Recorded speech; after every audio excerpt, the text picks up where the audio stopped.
11:55. Almost midnight. Enough time for one more story.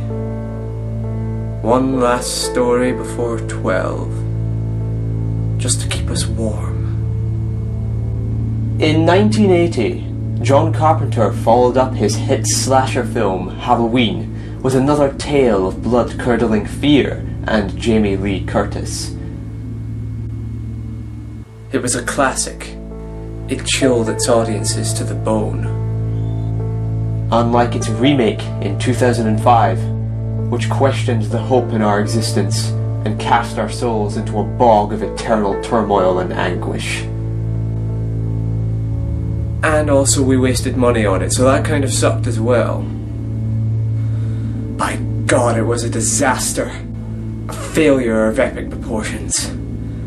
Its effects replaced with horrible CGI, its horror replaced with laughable stereotype, and its actors replaced with bland young TV stars. To this day, they say that if you listen carefully, you just might hear the fans of the original clawing their eyes out and spewing bile and disgust. And to this day, they say that if you listen very carefully, you just might hear the sound of Rupert Wainwright as I take this watch and jam it right up his...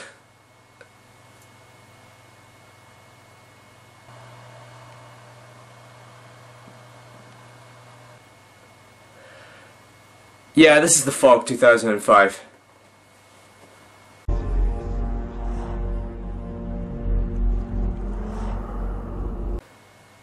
Well, we had to get to this point sooner or later. I mean, you guys thought I hated prom night and sorority row, but trust me, we haven't even reached the middle of the shit sandwich. John Carpenter's The Fog is a horror film from 1980, co-written with the late Deborah Hill and directed by the legendary John Carpenter, who was responsible for many classic films such as Halloween, The Thing, Prince of Darkness, In the Mouth of Madness, and Escape from New York. It isn't considered one of his best by many, but being a Carpenter fan, I highly recommend it due to its creepy atmosphere and overall suspenseful story. Now, whilst Prom Night and Sorority Row have garnered a few positive reviews here and there from admittedly delusional people, The Fog 2005 holds a 5% rating on Rotten Tomatoes, and to this day is the 66th worst reviewed film on the site. Just think about that for a second. That means that there are 65 other movies that people watched and went, man, I really wish I were watching the Fog remake right now. And that's saying something when you consider that when watching this movie, gouging your own eyes out with a spork becomes a viable survival technique. The film, much like my birthday parties, opens with some people on fire. Meanwhile, the idiots who caused it attempt to get away in a rowboat. Us now, Williams. Hold steady, Wayne. There's some down there. Clear it away. I can't see anything.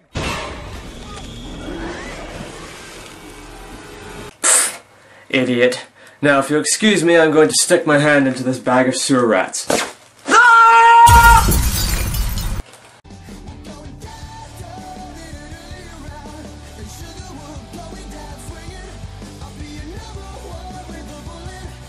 No, I did not put that music there, and I resent the implication.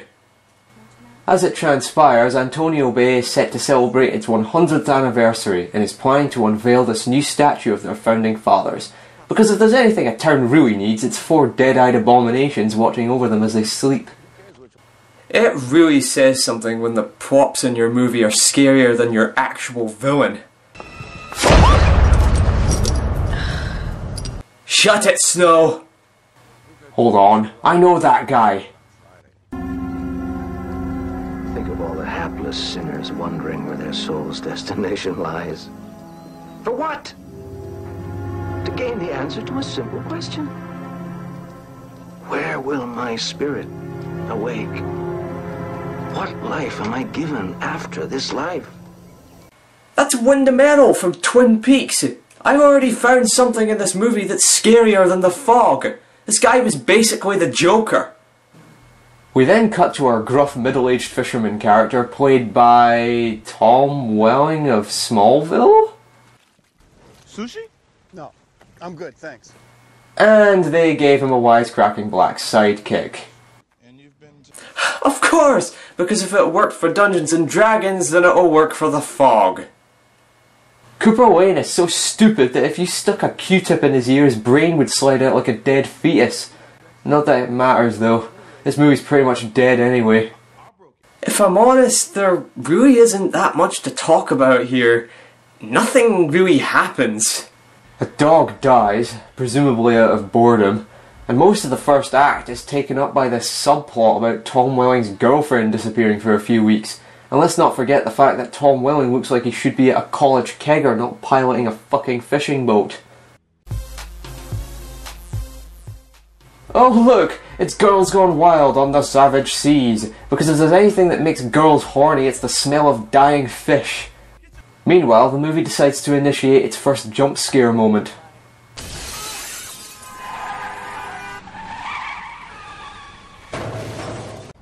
The hell was that? Murders! For nothing, for murderers. Blood for blood. In order to really understand how much of an insult this scene is, you'll have to have watched the original. Father Malone was pretty much the first and perhaps the most important character to appear in the original, whereas here he shows up 23 minutes into the movie and his dialogue makes him sound more like a mental patient than an alcoholic.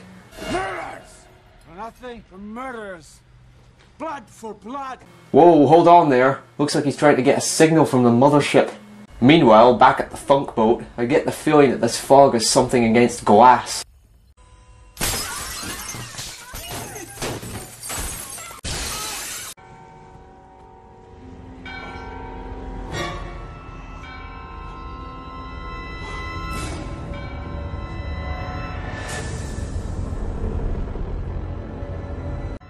Yeah, enjoy this scene because it's the closest they ever get to matching the original. And I must say, it was very nice of Slash to make a cameo appearance.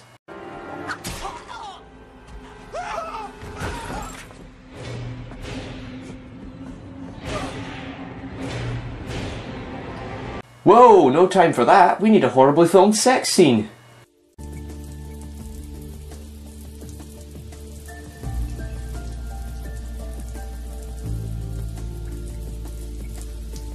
Afterwards, we find out Elizabeth has been periodically having nightmares about the burning people from the beginning of the movie, so she decides to get up and go look it up on the internet when...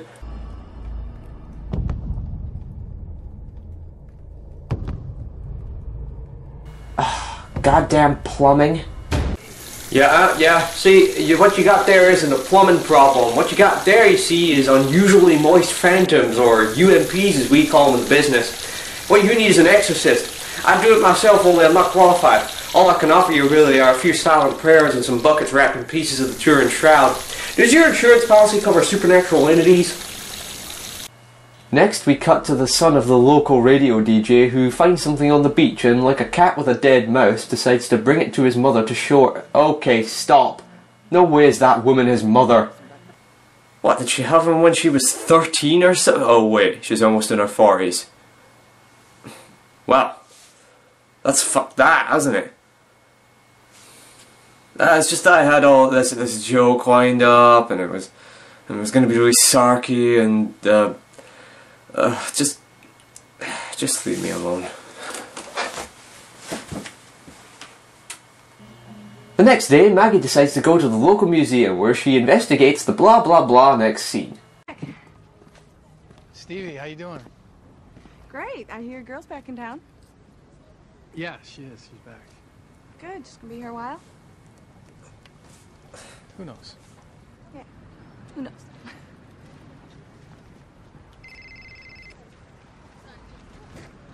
Saved by the bell. Okay, fine. You know, for all the necessity that scene clearly displayed, I'm surprised you didn't just show Tom Welling standing in line for those cups of coffee.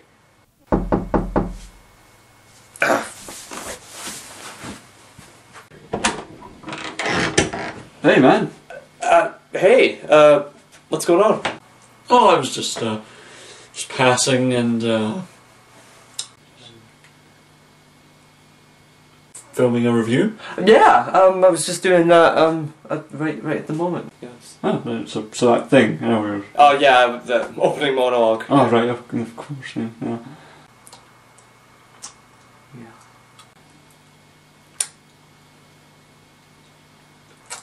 So this sketch has gone over way too long. Yeah, it has. So, I'll see you later. Yeah, totally, later.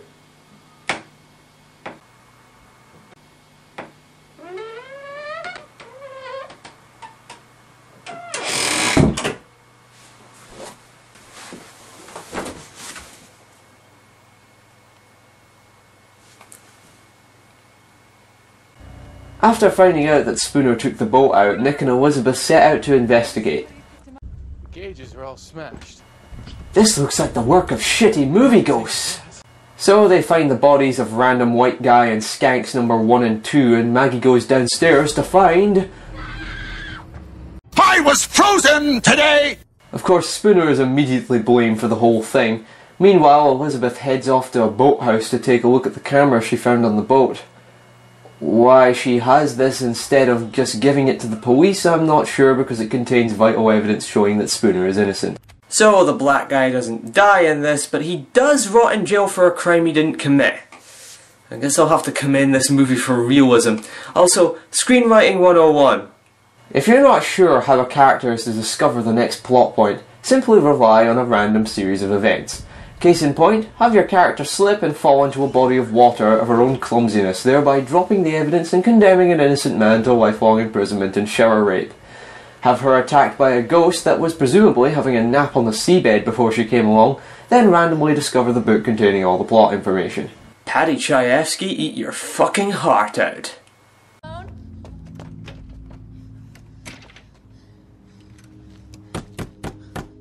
Father? Seriously? You think Malone is going to help you? Need I remind you? Murderers! For nothing, for murderers. Blood for blood. Unsurprisingly, she finds him out drinking in the graveyard, but it looks like one of the altar boys finally got revenge. She shows Father Malone the book and he immediately suggests that she leave the island. We then cut to Nick and Elizabeth speaking to the local coroner while the random white guy's corpse gets up and seems to offer a trade.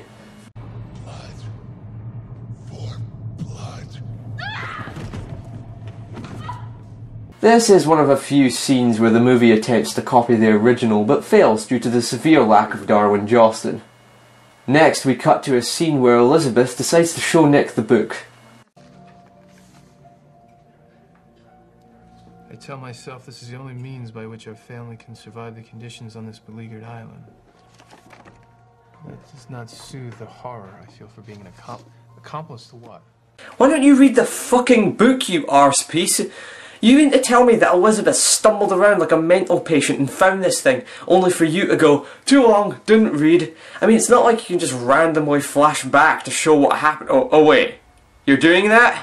It's kind of obvious at this point that they were trying to make it into a bit more of a mystery, and about an hour in they realised they were making a horror film, so they decided to stuff all the information down our throats at the last moment. And for the record, this is how they do it in the original, and bear in mind, this occurs around 40 minutes into the film. From midnight until 1 o'clock, we planned the death of Blake and his comrades. I tell myself that Blake's gold will allow the church to be built and our small settlement to become a township, but it does not soothe the horror that I feel being an accomplice to murder. April 21st, the deed is done. Blake followed our false fire on shore and his ship broke apart on the rocks off Spivey Point. We were aided by an unearthly fog that rolled in as if heaven sent, although God had no part in our actions tonight. Blake's gold will be recovered tomorrow, but may the Lord forgive us for what we have done. Our celebration tonight is a travesty. We're honoring murderers. Difficult, huh? So, after what seems like eternity, Antonio Bay is engulfed by the fog. Meanwhile, the weatherman is wondering how he can prove his stupidity more effectively.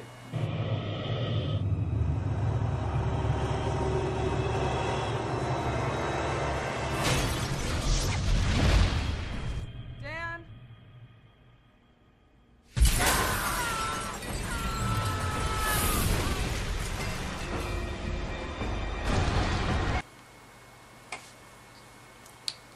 So, okay, so this guy sees a ghost, drops the oil lantern, thereby unleashing the fires of hell itself, and then... Wait a minute, why does he have an oil lantern? Also, this might not be a good time to bring this up, but you really shouldn't be filling those things with napalm. This has to be one of the stupidest death scenes I've ever seen. Alongside this.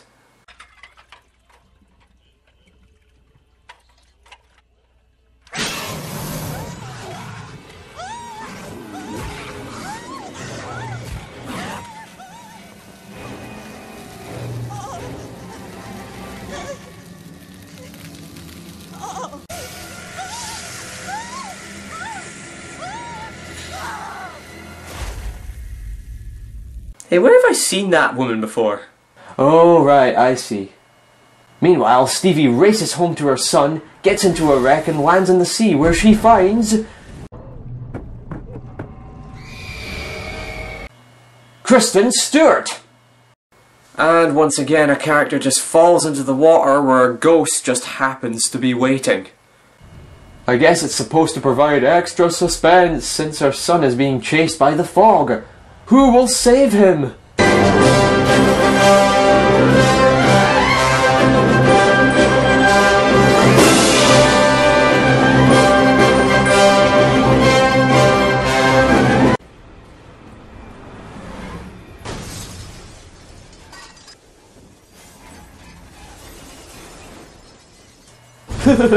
Slow motion whiplash. You know, I've just realised something. This isn't really a horror film, this is more like a disaster film. This movie is about a normal fog engulfing a town full of incredibly clumsy people. Hey, Screenwriting 101! When writing a horror film, make sure the antagonist isn't your character's own fucking stupidity! Oh, God. I need something to calm my nerves. Sushi? Not now, Spooner. Go back to being an outlaw or whatever. And after another random flashback scene, we discover that Elizabeth is in fact so stupid that she manages to get lost while unconscious, despite the fact that she was in the truck in the last scene. Hey, come on, we gotta go. I can't leave without my dogs, Nick. No, they'll be fine. Come on, we gotta go. We'll come back tomorrow morning. Look at me, Nick. Those dogs are all I got. Okay, bye Mr. Dogman. Despite your lack of screen time, I always rooted for you. So all the characters end up at the museum and we're given another pointless flashback courtesy of Elizabeth staring at the dead-eyed statues. Where is it? We're on it. The whole town was built on it. Sins of the fathers are visited on the heads of the children. What the hell are you talking about? Ramblings of a dying old man. My grandfather knew the truth about his ancestors. My father was a madman. With the children of murderers. All of us. Wayne, Castle, Williams, Malone. But we haven't done anything. Yeah, keep my father out of this. We from Chicago. Because everything is about you, Spooner.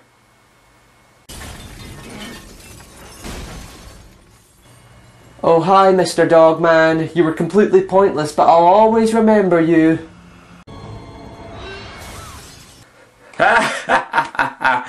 I'm starting to like these ghosts. Oh wait, I take that back. Basically, the next few minutes consist of the movie trying to outdo itself in the retarded death scene area. Oh come on, Wyndham, just use your crossbow, you'll be fine. I love Elizabeth's reaction here. Seriously, is that how she reacts to everything horrific?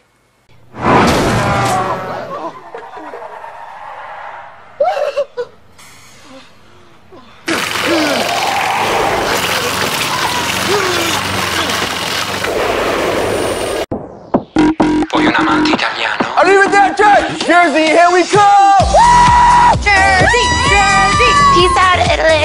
basically, we're all coming. But let me tell you something. No matter how stupid this movie has been up until this point, still won't prepare you for this.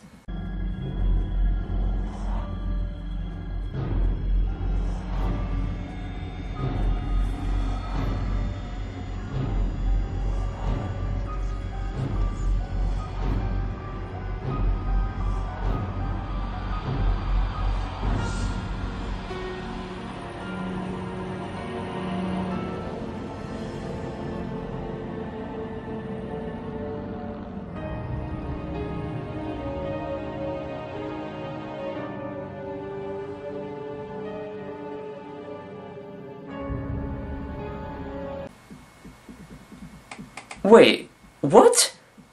She kisses a ghost and turns into one? Because I'm sure that's how that works. You could have had her turn into a fucking frog and it would have made about as much sense. Sushi? Spooner, when are you going to learn that not everything in life can be solved by sushi? This has to be one of the worst remakes out there. None of the characters display any rootability. The special effects suck horribly. There are shameless attempts at trying to tap into the teen college demographic. The deaths are stupid and the movie somehow even manages to fail when copying the original outright. Basically, the whole thing is like an overlong episode of Scooby-Doo. You know, without the subtlety.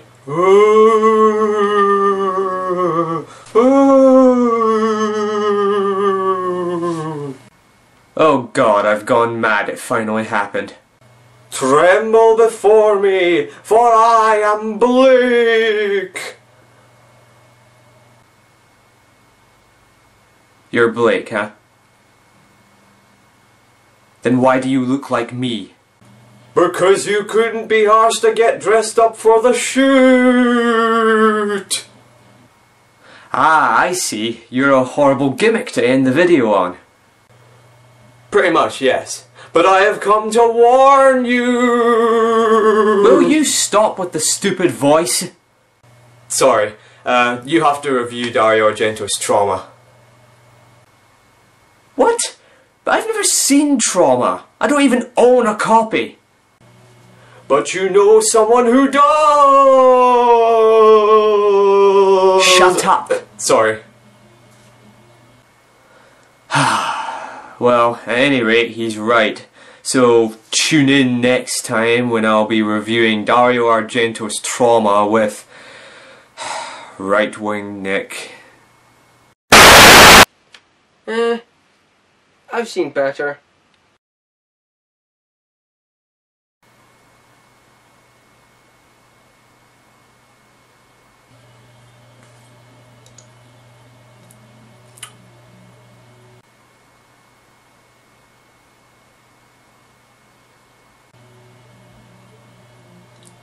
Sushi? I'll turn you into sushi, motherfucker!